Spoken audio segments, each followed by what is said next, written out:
నారే నల్లారే నారే నల్లారే నారే నల్లారన్నారే నారో నారే నల్లారు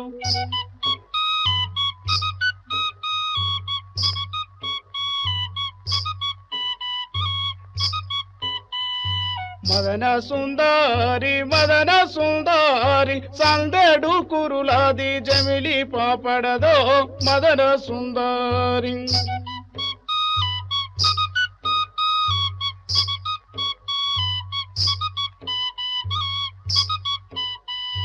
మదన సుందరి బొమ్మల్లా మెరిసేటి నీ బొట్టు చూసో మదన సుందరి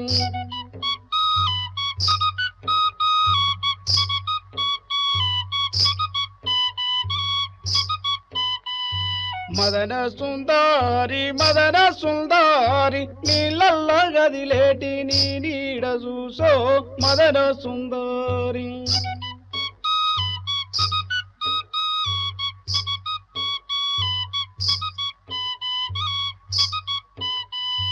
మదన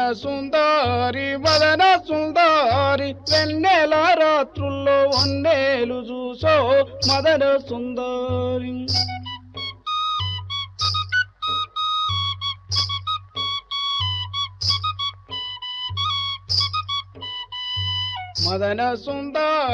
మదన సుందరి దారి నా బోవంగా దొరగాడుగాసే మదన సుందరి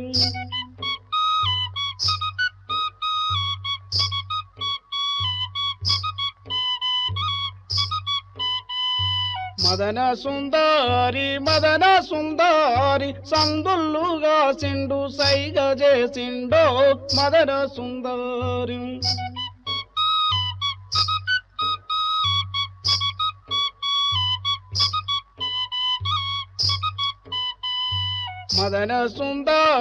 మదన సుందరి కనబడ్డ కన్నెలకు కన్ను గీటిండో మదన సుందరి. గద్దర్ అంటే కేవలం ఒక ప్రజా గాయకుడు కాదు, ప్రజల ఆకాంక్షలకు ప్రతీక అని చెప్పారు. తెలంగాణ ఉద్యమాన్ని దగ్గర నుంచి చూసినటువంటి ప్రముఖ సామాజికవేత్త ప్రొఫెసర్ కోదండరాం. పేద ప్రజల ఆశలు, ఆవేదనలు, ఆకాంక్షలకు ఆయన ప్రతిరూపమని చెబుతూ కోదండరాం పంచుకున్నటువంటి జ్ఞాపకాలేంటో ఇప్పుడు చూద్దాం. గద్దరు తెలంగాణ మొత్తం పేద ప్రజల ఆకాంక్షలకు ఒక నిలువెత్తు ప్రతీక. ఆయన కదిలితే వాళ్ళు కదిలినరు, పాడితే పాడినరు, గజ్జగట్టి ఆట ఆడితే ఆయన వెంట నిలబడి ఆట ఆడినరు. ఒక తరం అంతా కూడా 60లో శ్రీశ్రీ మహాప్రస్థానం పట్టుకొని ప్రపంచం గురించి ఆలోచిస్తే మన తరం అంతా గద్దర్ పాటలను చూసి ఈ ప్రపంచం గురించి ఆలోచించింది. ఆ గద్దర్ పాట జీవితంలో ఎన్ని అంశాలను స్పృశించాలో అన్ని అంశాలను కూడా స్పృశించినటువంటి అంశం మీ అందరికీ తెలుసు. ఇంతసేపు మీరు పాటలు పాడినరు. ప్రపంచంలో వాస్తవానికి చాలామంది ఫోక్ ట్రెడిషన్స్తో ప్రజలను కదిలించిన వాళ్ళు ఉన్నారు, కానీ ప్రజా ఉద్యమాలతో ఈ స్థాయిలో మమేకమై ప్రపంచాన్ని మార్చడానికి కృషి చేసినటువంటి వాళ్ళు లేరు. అనునిత్యం ప్రజలు దొరల పెత్తనాన్ని కూల్చడానికి కదిలించిన దాంట్లో ముందు నిలబడ్డాడు. వాళ్లకు పాట ఆయుధమై అందించిండు. నేను పాటనే వస్తున్నా అని ప్రకటించిండు. ఆ పోరాటాలు ముందుకు సాగినప్పుడు, అమరులైనప్పుడు ఆ అమరుల గురించి పాటలు రాసి వాళ్ళని చరిత్రలో నిలబెట్టిండు. ఆ పోరాటాలను ప్రపంచానికి పరిచయం చేసిండు. ఆ పోరాటాలకు విస్తృత మద్దతు కూడగొట్టవలసి వచ్చినప్పుడు దానికోసం పాటలు మరొక రూపాన్ని ఆయన తీసుకొని ఆ పోరాటాన్ని కూడా విస్తృతంగా నలుగురిలోకి తీసుకువెళ్ళగలిగిండు. మొత్తం ఈ 50 ఏళ్ల క్రమంలో ఆయన లేని పోరాటం లేదు. మొత్తంగా దళిత ఉద్యమం బలపడి కుల వ్యవస్థకు వ్యతిరేకంగా పోరాటం సాగినప్పుడు దాంట్లో అగ్రభాగాన ఉన్నాడు. తెలంగాణ పోరాటం మొదలైన తర్వాత దాంట్లో కూడా ముందు నిలబడి ఆ తెలంగాణ పోరాటానికి కూడా మార్గనిర్దేశన చేసింది. అది ఆకలి కేకల గానమే అని చెప్పి ప్రకటించినటువంటి వాడు గద్దర్. మొట్టమొదట ప్రకటించిన వాడు గద్దర్. ఆ ఆకలి కేకల గానం అనేదే ఈ తెలంగాణకు మార్గనిర్దేశన చేయాలి, పేద ప్రజల సమస్యలు పరిష్కారం కాకపోతే తెలంగాణ ఎందుకు అని నమ్మినటువంటి వాడు. అందుకనే చాలా నిష్కర్షగా ఆయన చెప్పింది ఏంటంటే, మనం అనుకున్న తెలంగాణ రాలేదు, ఇవాళ కొట్లాటల మళ్ళా మనం నిలబడవలసిందే అనే బాధ్యతను ఈ మధ్యన ఎవ్వరు పోయినా కానీ దాన్ని గుర్తు చేస్తూ ఉన్నాడు. ఆ పోరాటాన్ని నేను కూడా నెల రోజుల్లో బాగైతే కదా నేను కూడా వస్తా, అందరం కలిసి వ్యూహరచన చేసుకుందాం, మళ్ళీ ఓ పోరాటానికి మనం పూనుకోవలసిందే, ఆ పోరాటంలో మనమందరం కూడా ఆయనను గద్దెనెక్కించిన పాపం కూడా మనదే కాబట్టి దించేటువంటి బాధ్యత కూడా మనమే నెత్తినేసుకొని ఆయన గద్దె దించేదాకా మనం పోరాటం చేయవలసిందే అని పిలుపునిచ్చి మరి మెల్లమెల్లగా కదిలిస్తున్నటువంటి తరుణం, బ్యాలెట్ని ఈసారి ఆయుధంగా వాడుకుందామని పిలుపునిచ్చిన సందర్భం ఇది. బహుశా ప్రపంచంలో ఒక అరుదైనటువంటి వ్యక్తుల్లో ఆయన ఒకడు. బాబ్ డిలాన్కు నోబెల్ ప్రైజ్ ఎట్లు ఇచ్చిండ్రో ఈయనకు కూడా అదే రకంగా నోబెల్ ప్రైజ్ ఇవ్వాలి. ఆ ఉపమానాలను ఎంచుకున్న తీరు, మానాల ఎన్కౌంటర్ తర్వాత రాసిన పాట అది మామూలు పాట కాదు, అది చదివితేనైతే ఒక అద్భుతమైన ఉపమానాలన్నింటినీ పోగేసి, కాకులు అరిస్తే నువ్వే వస్తావు అనుకున్నా అని చెప్పి ఆ కాకుల రూపంలో వస్తున్నారేమో అనుకుంటాడు. ఎర్ర అంగి గుట్టించి పెట్టిన నీకు ఇష్టమని నాకు అంటే ఆ పిల్లగానికి ఒక కానుకగా నేను ఇది పట్టుకొని నిలబడ్డాను, రా దీనికోసమన్నా నువ్వు రా అని మొక్కుతాడు. శివుడు యాదికొస్తాడు, శివుణ్ణి యాద్ చేసుకుంటాడు ఆ రోజు. అంత గొప్పగా ఒక పాటను వారిని రాయటం అనేది అనితర సాధ్యమైనటువంటిది. ఇది ఏదో తెలంగాణకే ఉన్నది ఈ ప్రత్యేకత. వెనక్కు వెళ్ళి మనం చాలా దాని గురించి పరిశీలన చేయవలసిన అవసరం ఉంది. యక్షగానం నుంచి మొదలుకుంటే తెలంగాణ జీవితంలో పాటనే భాగం.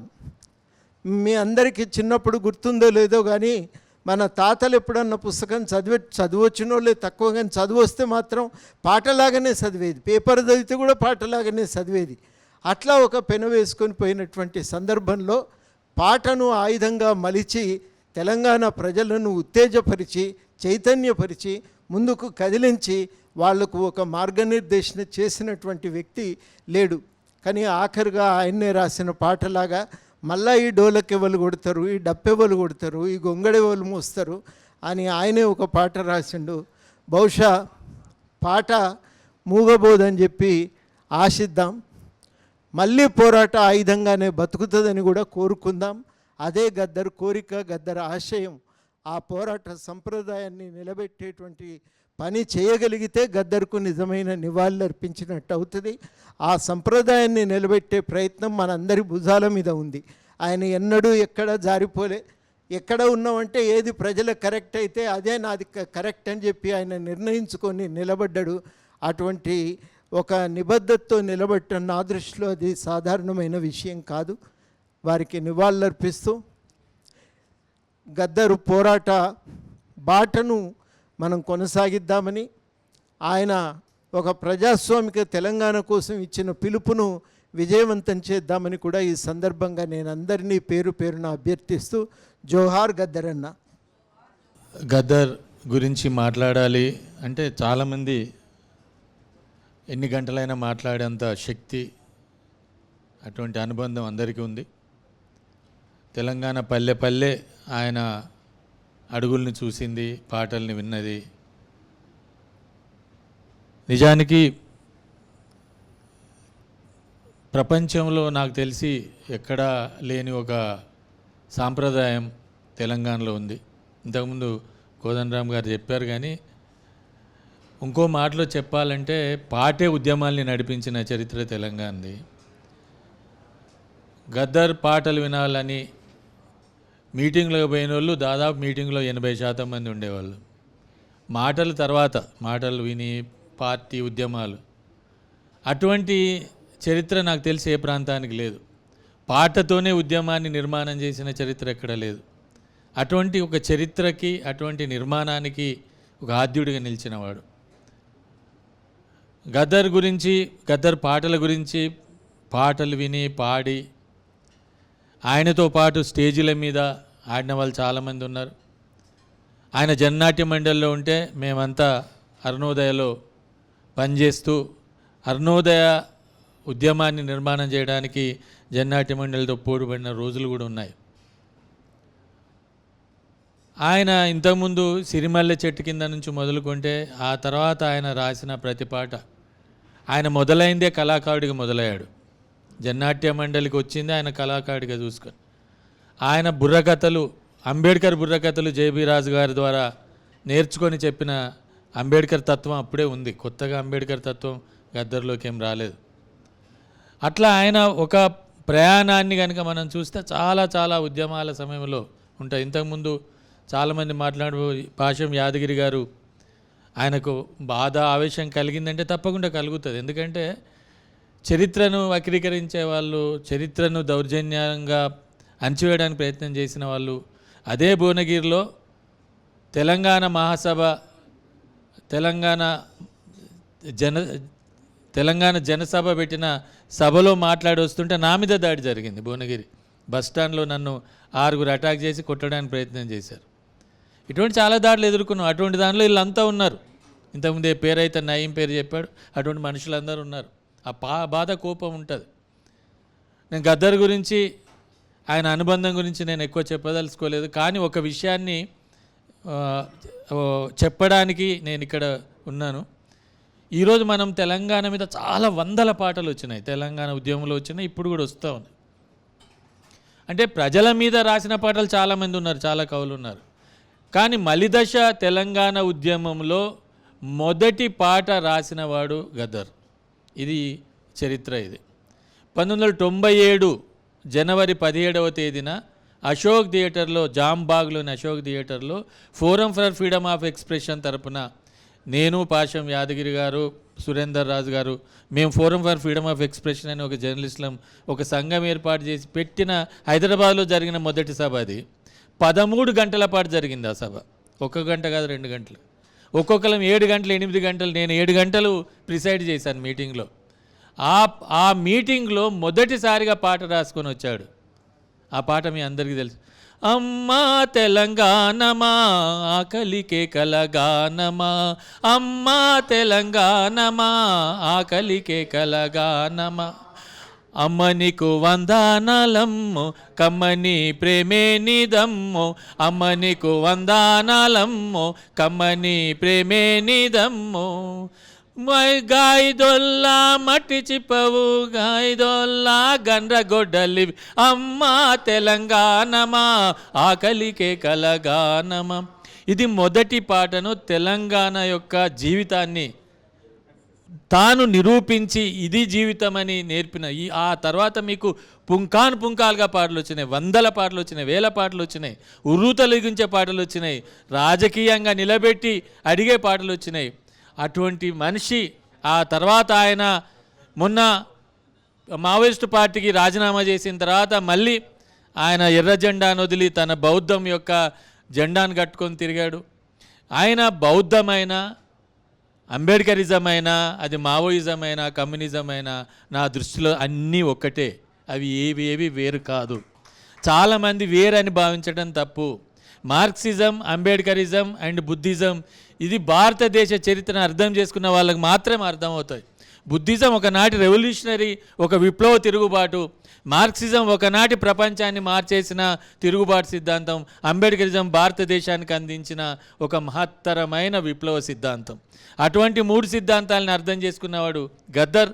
అటువంటి మనిషి, అటువంటి వ్యక్తి, అటువంటి గాయకుడు, అటువంటి రచయితని తలుచుకోవటం నా ప్రతిపాదన ఏంటంటే, నిజానికి ఆయన సాహిత్యం ఎట్లా పరిణామ క్రమంలో పాటలు వచ్చినాయి, ఎట్లా జరిగినాయో ఒక కార్యక్రమాన్ని పెట్టాలని నేను ఆర్టీవీ మిత్రులను అడిగాను.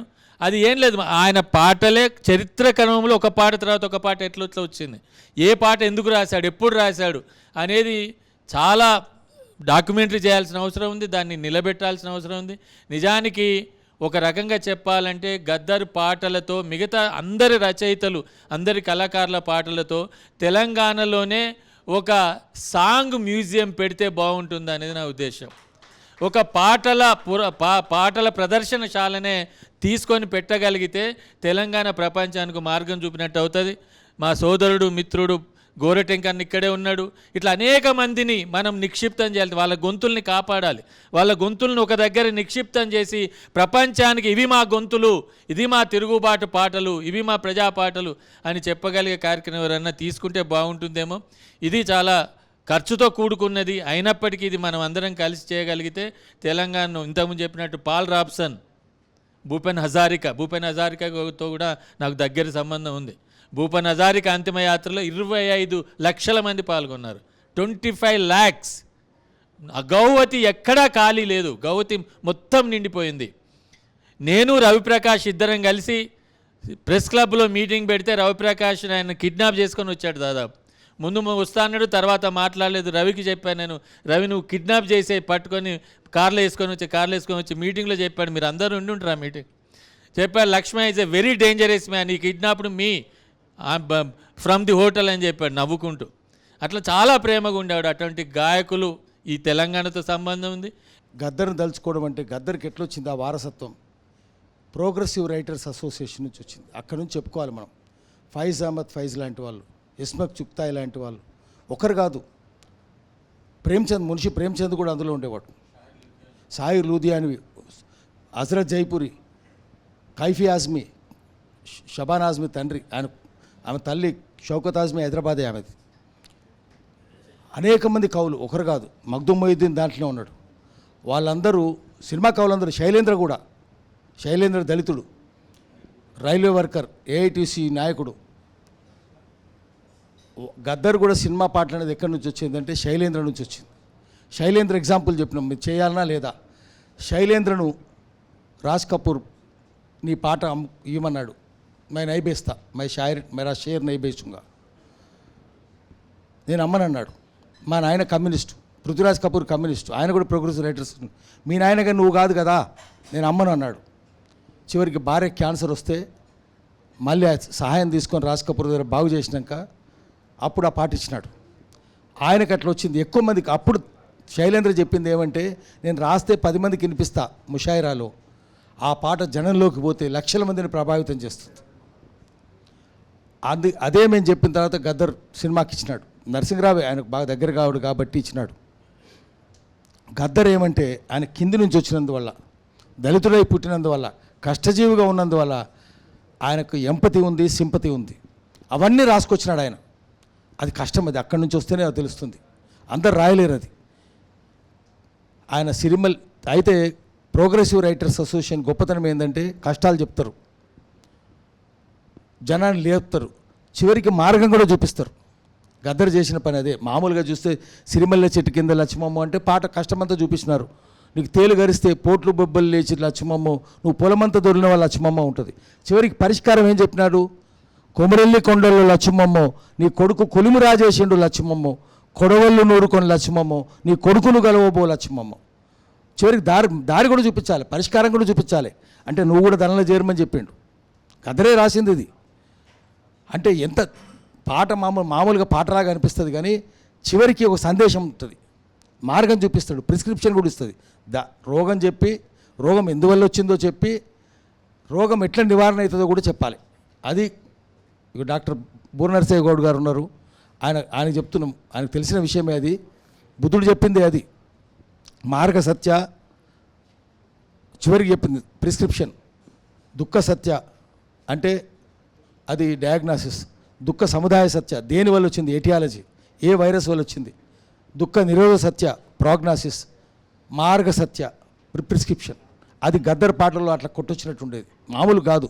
అందుకే ఏం చెప్తామంటే, శోకం నుంచి శ్లోకం పుట్టింది, వేదన నుంచి వేదం పుట్టింది. వేదన ఉండాలి, అనుభవించి ఉండాలి, కష్టం అనుభవించి ఉండాలి. సుఖపడే వారి నుంచి ఎక్కడ కవిత్వం రాదు. తెలంగాణలో ఇంత గొప్ప కవిత్వం ఎందుకు వచ్చిందంటే, తెలంగాణ సాయుధ పోరాటం, అంతకుముందున్న పోరాటాలు, తర్వాత వచ్చిన పోరాటాలు, 1860 తురబాస్ ఖాన్, నిర్మల్లో రామ్జీ గోండ్, 1000 మంది గోండులు ఉరిదీసినారు బ్రిటిష్ వాళ్ళు. ఈ అన్ని పోరాటాల నుంచి వరుసగా జరిగిన కొమరం భీం పోరాటం, అన్ని పోరాటాల నుంచి తెలంగాణ అంటేనే పోరాటం, తెలంగాణ అంటే రక్త తర్పణ. అందుకనే గద్దర్ వచ్చింది. ఇక ఇక్కడ నేను ఒక విషయం చెప్పి ఆపేస్తాను. గద్దర్ ఎందుకు తెలంగాణ ఉద్యమం మొదలుపెట్టినాడు? తెలంగాణ ఉద్యమం మొదలుపెట్టింది మలిదశ ఉద్యమం. అది ధైర్యంగా చెప్పుకోవాలి, అది మావోయిస్ట్ పార్టీ మొదలుపెట్టింది. ఎప్పుడు మొదలుపెట్టింది? ప్రపంచ బ్యాంకు జీతగాలుగా ఉన్న అన్ని ప్రభుత్వాలు, ఒక ప్రభుత్వమే కాదు, తెలంగాణలో ఉన్న ఆంధ్రప్రదేశ్లో ఉన్న ప్రభుత్వమే కాదు, అన్ని ప్రభుత్వాలు డీఇండస్ట్రియలైజేషన్ చేసినాయి, పరిశ్రమలని మూసేసినాయి. Allwyn, IDL, IDPL, Praga tools, republic forge, DBR mill, నేతస్ మిల్, లాయన్ జామిల్, Nizam sugars, Sirpur Ramagundam fertiliser factory అన్నీ మూసేసినాయి. ఆఖరికి Charminar cigarette factory, Golconda cigarette factory కూడా మూసేసినారు. అప్పుడు ఆ కార్మికుల ఆహాకారాలు, ఆర్తనాదాలు, ఆకలి కేకల్ని గద్దర్ పాటగా మార్చుకున్నాడు. మావోయిస్ట్ పార్టీ అందులోంచే మళ్ళీ దశోద్యమం మొదలు పెట్టాలని చెప్పింది. అట్లా పెట్టినందుకే గద్దరు అంతకాలం మావోయిస్ట్ పార్టీ ఉద్యమంలో ఉంటే ఏం కాలేదు. కానీ తెలంగాణ అనంగానే ముచ్చెమటలు పట్టినాయి. ఆయన మీద ఆరు తూటాలు కాల్చినారు. ఇంకో తూట వెన్నుపూసలు అట్లనే ఉన్నది. చచ్చిపోయినప్పుడు కూడా తూటాన్ని తీసుకునే చచ్చిపోయింది ఆయన. అదే సమయంలో గద్దర్ అనేకం చచ్చిపోయే ముందు ఆ తూటాలు కాల్చిన తర్వాత కూడా బయటకు వచ్చి అనేక పాటలు రాసిండు. డీఇండస్ట్రియలైజేషన్ వల్ల కార్మికులు నష్టపోతుంటే రాసిండు. అప్పుడే గోరటెంకన్న కూడా రాసింది, మ్యానుఫ్యాక్చరింగ్ అంటే వ్యవసాయోత్పత్తి కూడా నాశనం చేస్తారు.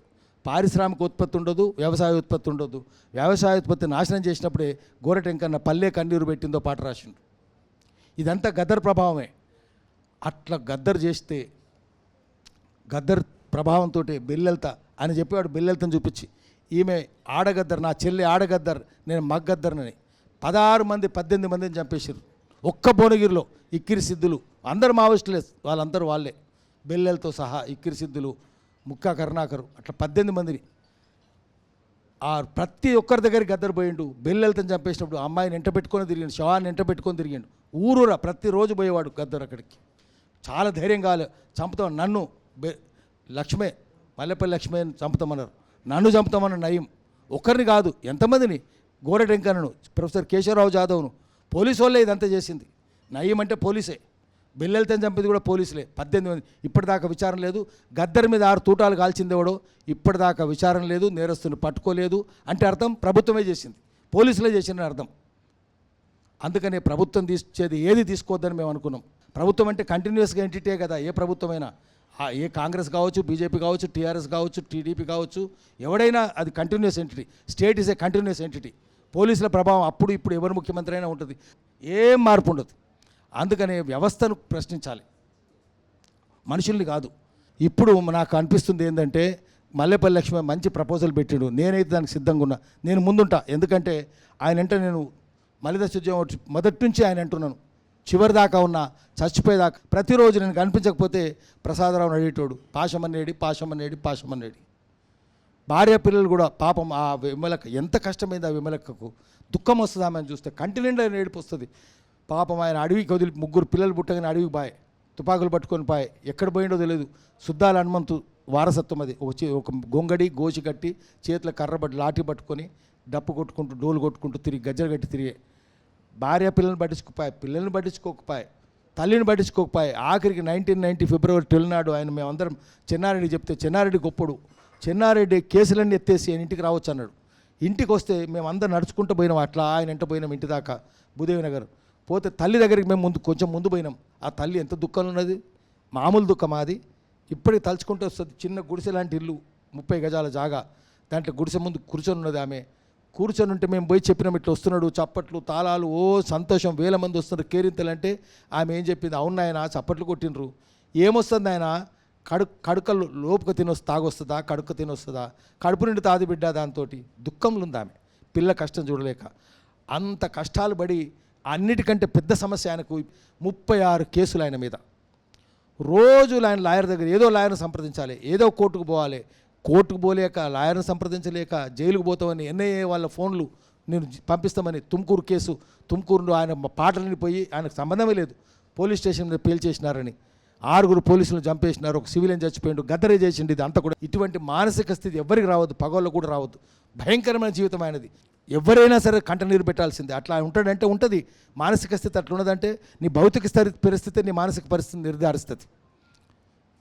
మనం your objective conditions determine your subjective conditions.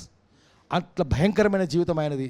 పగోని కూడా అటువంటి జీవితం. 25 ఏళ్ళు ఆయన మామూలుగా బతకలేదు, జీవోత్సవంలాగా బతికినా సరే ఏముంటుంది. కానీ అంతకంటే భయంకరమైన ఘోరమైన కఠినం, ప్రతిరోజు ట్రామానే ఆయనది. అందువల్ల ఆయన చనిపోవడం చాలా విషాదకరమైన విషయం అది. ఆయన ఎప్పటికి ఉంటాడు. ఒక వంగపండు ప్రసాదరావు కావచ్చు, ఒక అరుణోదయ రామారావు కావచ్చు, గద్దర్ కావచ్చు. కానీ గద్దర్ది ప్రత్యేకత అట్లా ఎవరు లేరు, భారతదేశం లేరు. ఒక మాట చెప్పి ముగిస్తా. పాల్ రోబ్సన్ కచేరీ మొదలైతే చెప్పేవాళ్ళు, ఈయన is Paul Robeson's concert will begin. Ladies and gentlemen, before he begins his concert, there is a word of caution. You remove your glasses, keep them in cases. Remove your watches, keep them in your pockets. Because once Paul Robeson opens his mouth, there is every danger of his voice breaking your glasses. అటువంటి గొంతు అయినది Paul రోబ్సన్ది.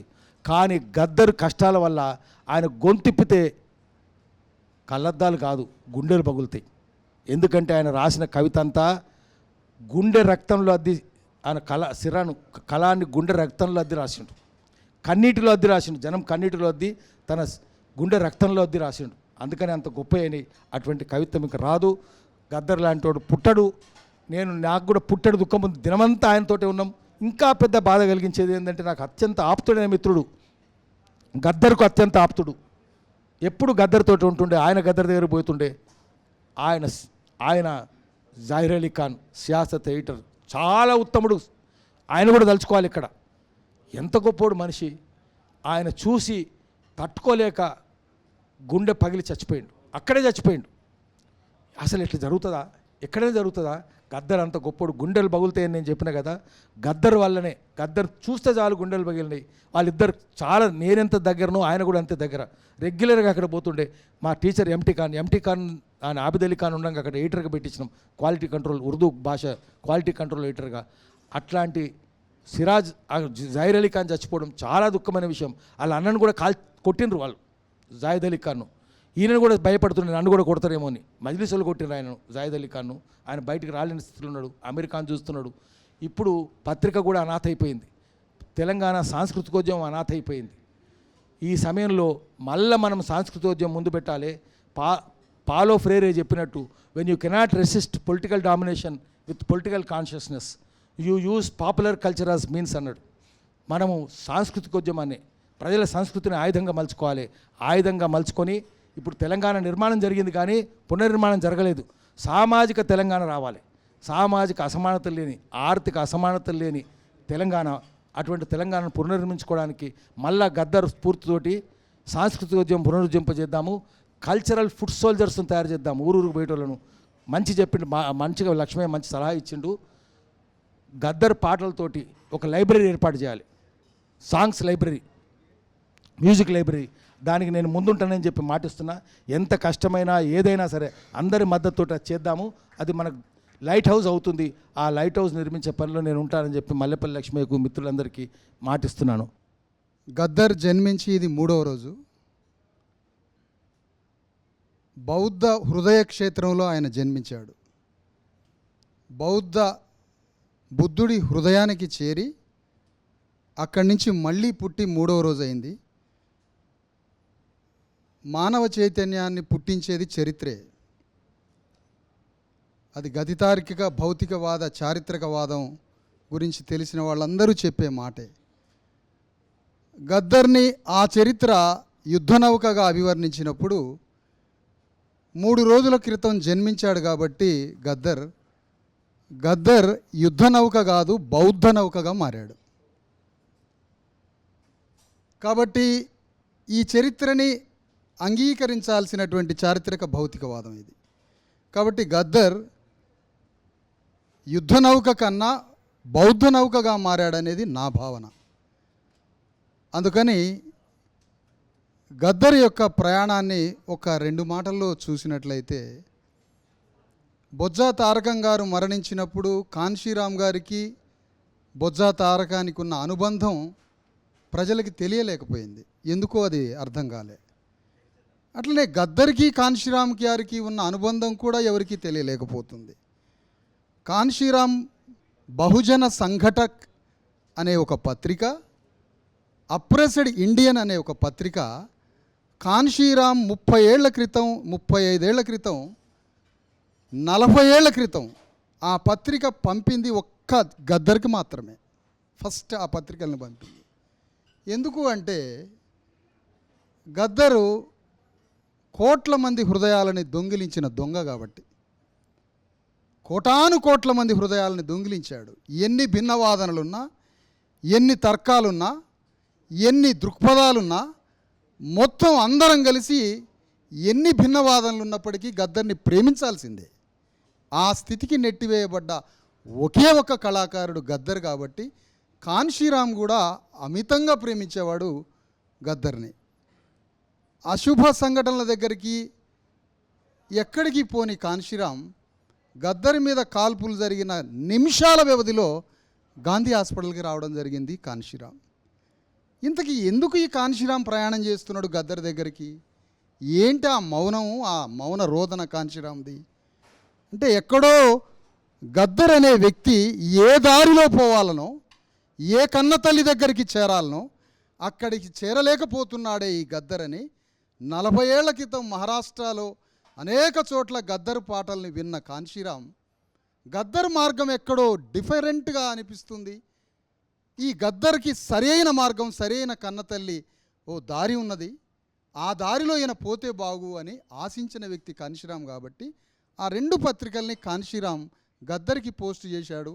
చనిపోతాడేమో అని భయపడి బాధపడి కాల్పులకు గురైన వ్యవధిలోనే, నిమిషాల వ్యవధిలోనే గాంధీ హాస్పిటల్కి రావడం జరిగింది. ఇంతకీ కాన్షీరామ్ అనుకున్నట్టుగానే నిజమైంది. తెలంగాణ ఉద్యమంలో ఎందుకు పాల్గొన్నానా అని బాధపడ్డాడు గద్దర్. సాయుధ పోరాటంలో తన శక్తినంతా ధారపోశానని బాధపడ్డాడు గద్దర్. అట్లా తన 3 ఉద్యమాల మార్గంలో ప్రయాణం చేసి తన శక్తినంతా వృధా చేశానని ఎంతోమంది ఆప్తుల దగ్గర, ఎంతోమంది దగ్గర తన వేదనని, బాధని వెళ్ళబుచ్చుకున్నాడు. అంటే కాన్షీరామ్ ఏదైతే అనుమానించాడో అనుమానించిందే నిజమైంది. ఆ గద్దర్ యొక్క మార్గం చివరికి బుద్ధుడి హృదయం దగ్గరికి వచ్చి మరణించడం జరిగింది. అందుకని ఇంతకీ కాన్షీరామ్ వేదన ఏంటంటే, ఈ గద్దరే నా దగ్గరికి చేరి ఉంటే, గద్దరు కాన్షీరాములే కలిస్తే గద్దర్ ఆంధ్రప్రదేశ్కో తెలంగాణకో ముఖ్యమంత్రి అయి ఉంటే ఈ కోట్ల మంది కన్నీటి పాటకి సమాధానమే వచ్చి ఉండేది. కోటాను కోట్ల మంది కన్నీటి ప్రజలకి సమాధానం వచ్చి ఉండేది. కానీ సమాధానం రాలేదు. అందుకని ఈ సమాధానం మిస్ అయిపోయింది. చరిత్ర అట్లా చేస్తూ ఉంటుంది మనుషుల్ని. అందుకని గద్దర్ మన కోటాను కోట్ల హృదయాల్ని ఎందుకు ఇంత కనెక్ట్ చేయగలిగాడు? ఏమిటి అతనిలో ఉన్న శక్తి అంటే, ఒక ఇళయరాజా పాట కట్టినప్పుడు ఆ పాటలో ఇళయరాజా లీనమైనంతగా ప్రపంచంలో ఏ సంగీత దర్శకుడు, ఏ పాటగాడు, ఏ రచయిత కూడా అట్లా లీనం కాడు. ఏమిటి ఆ లీనత్వంలో ఉన్న అర్థం అంటే, భూలోకంలో ఉన్న దుఃఖమంతా ఎక్కడో ఆకాశలోకానికి చెప్పినట్టుగా ఉంటుంది గద్దర్ది, ఇళయరాజాది, శైలేంద్రది, పాల్ రాబ్సన్ది, అందరిది. ఈ కళ్ళు మూసుకొని తత్వమంతా గుమ్మరిచ్చి, ఆ కళ్ళు మూసుకొని ఆ పాట మొత్తాన్ని లక్షల కోట్ల కణాల్లోకి శరీరంలో ఎక్కిస్తున్నాడంటే అర్థం, లక్షల కోట్ల ప్రజల హృదయాలని తనలోకి తీసుకొని పాడేసరికి ఆ పాట మళ్ళీ రిఫ్లెక్ట్ అయ్యి లక్షల కోట్ల ప్రజలకి కనెక్ట్ అవుతుందని అర్థం. అందుకని భూలోక దుఃఖం మొత్తాన్ని ఆకాశలోకానికి విన్నవించుకున్నట్టుగా ఉంటుంది గద్దర్ పాట. అందుకని ఎన్ని భిన్న హృదయాలున్నా, కాల్పులు జరిపిన పాలకవర్గం, కాల్పులకు గురైన శ్రామిక వర్గం ఇద్దరూ పాడమేయడానికి వచ్చారు. భలే దృశ్యం ఇది, నిన్నటిది భలే దృశ్యం ఇది. అంబానీ హృదయాన్ని కూడా ఆకట్టుకుంటాడేమో ఈ పాట. అంతమంది ఆత్మల్ని, హృదయాలని, కోట్ల మందిని ఆకట్టుకున్న గద్దర్ పుట్టి 3 రోజులైంది. ఇప్పుడు గద్దరు ఏమేమి చేయలేకపోయాడో వాటికి చేర్పులు మార్పులు చేయడం కూడా గద్దర్ ఉద్యమాన్ని కొనసాగించడమే. తప్పు చేయడానికి ఇక వీల్లేదు, తప్పు మార్గంలో మళ్ళీ పోవడానికి వీల్లేదు. తెలంగాణ వాళ్ళ సంస్కృతి అంతా ఒక్కటే అనేదే ఒక పెద్ద మోసం. ఎవరి సంస్కృతి వాళ్ళదే, ఇది సత్యం. అందరి సంస్కృతి ఒకటే అంటే మేక దగ్గరికి, దుప్పి దగ్గరికి పులి వచ్చి మన ఇద్దరి సంస్కృతి ఒకటే అని తినేస్తుంది. ఎట్లా ఒక్కళ్ళదైతే సంస్కృతి? ఎవరి సంస్కృతి వాళ్ళదే. ది ఫండమెంటల్ సూత్రం ఇది. దీన్ని దాటిపోయినామా అతను మార్క్సిస్టుగాడు, అంబేద్కరిస్టుగాడు. 100% కాడు. నిజానికి మాట్లాడుకుంటే ఒక భౌగోళిక రాజ్య సాధన ఓ మార్క్సిస్ట్ తీసుకురాడు, ఒక అంబేద్కరిస్ట్ తీసుకురాడు. ఆ భౌగోళిక రాజ్య సాధనకి ఓ శ్రామిక తత్వశాస్త్రం కలిసినప్పుడు సమాధానం వస్తుంది. ఇదేమీ లేకుండా ఒక డిమార్క్ చేసి రాజ్యాన్ని తెచ్చుకుందామంటే అది మార్క్సిజం అనబడదు, అది అంబేద్కరిజము అనబడదు. దానికి తత్వశాస్త్రాన్ని కలిపి మరో కొత్త తెలంగాణ సాంస్కృతిక ప్రాతిపదిక తీసుకొని మళ్ళీ అణగారిన శ్రామిక వర్గ రాజ్యాన్ని తెలంగాణలో సాధించడం ఒక్కటే గద్దరికిచ్చే నివాళి మాత్రమే. ఇది తప్ప మరో నివాళి కాదని దారి సందుల్లుగా సిండు సైగ చేసిండో మదన సుందరి.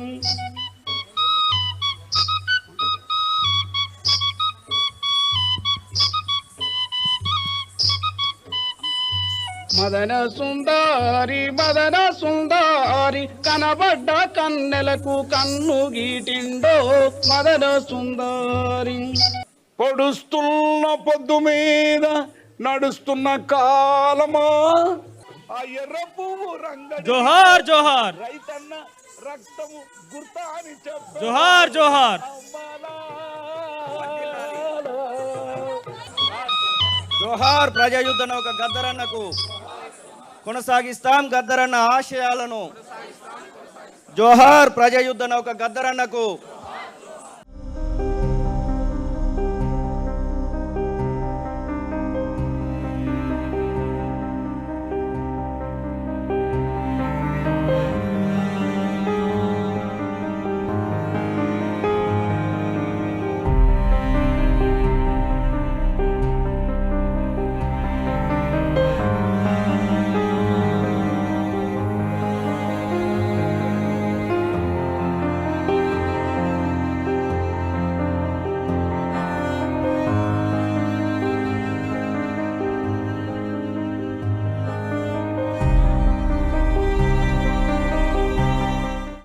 ప్రజాయుద్ధ నౌక గద్దరన్నకు కొనసాగిస్తాం గద్దరన్న ఆశయాలను.